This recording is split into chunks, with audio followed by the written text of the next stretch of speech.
ya memang bukan apa namanya, tentu saja gini, eh, melihat perkembangan teknologi yang sekarang, barangkali memang perlu ada pemilahan. Jadi ada kritikus sastra yang memang fokusnya pada teks. Gitu.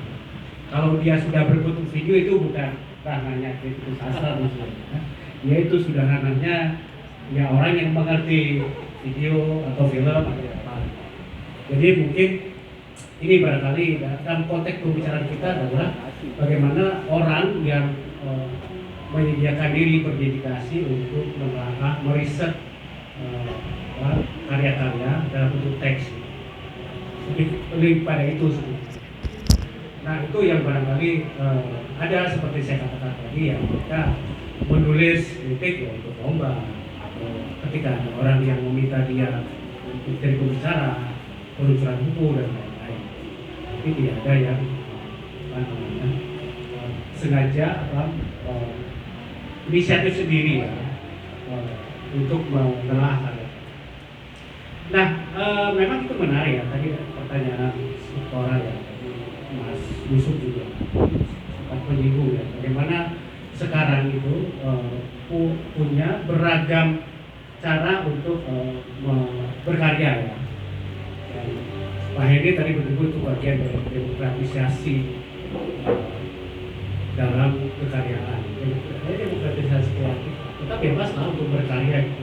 Tinggal pilihan kita mau kemana gitu. Apakah kita berkarya dalam konteks hiburan, artinya menghibur orang lain gitu, sehingga kita bisa baca karya-karya yang muncul di Noveltoon, Wattpad dan lain-lain gitu ya, itu karya-karya yang menghibur gitu ya. Tapi atau karya yang memang kita bisa yang mengajak kita untuk merenung, untuk mendapatkan sesuatu gitu, untuk apa yang mengganggu pikiran kita gitu. Kalau karya-karya yang apa namanya, yang novel apa karya-karya yang lebih kepada hiburan, yang populer itu kan lebih kan menggembirakan kita aja ketika kita membaca, tapi tidak mengganggu kita itu secara pikir dan lain-lain. Nah, lalu seperti apa kita harus berkarya sekarang? Yaitu pilihan pada akhirnya. Tapi dalam konteks hari ini kita bicara adalah karya sastra. Karya sastra adalah karya dengan sejumlah indikator dan kriteria. Itu aja yang kita bicarakan hari ini. Jadi konteksnya di situ. Karya pop tentu saja ada tempat Mustafa Ismail, wartawan dan sastrawan. Karya yang seri juga bisa dihadirkan secara lebih populer dengan audio visual. Saya bikin akun TikTok ya, akun TikTok namanya Story Mini, Story Mini, dan saya mau tulis cerita pendek-pendek gitu, ceritanya sekitar 2000 karakter gitu. Saya nulis cerita 2000 karakter, kemudian saya bacakan, dan ternyata filmnya besar, gitu. Banyak gitu. Ya kebetulan saya ngambil ini cerita-cerita horor, tapi tetap dengan disiplin berkarya yang meskipun tidak seketat dengan cerita yang kita kirim ke media ya, tapi tetap dengan disiplin itu. Tentu saja karena di platform media sosial dan penikmatnya juga ya saya menyesuaikan dengan karakter itu. Nah ternyata rame cerita-cerita yang saya bikin 2000 karakter itu, lalu saya bacakan, lalu diposting di TikTok, lumayan. Selain itu, saya mencoba membandingkan membaca puisi di TikTok juga.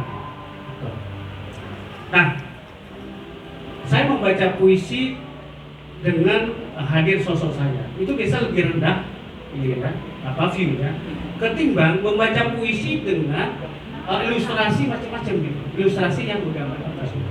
Dan saya juga memperhatikan ada sejumlah teman kita yang membaca puisi dengan sosok dia kayak di panggung itu juga rendah ininya, view-nya. Dan sementara nah saya ada satu puisi yang saya baca dengan ilustrasi yang gambar-gambar lain gitu, maksudnya yang sesuai dengan konteks puisi ya, itu sampai 10.000 view.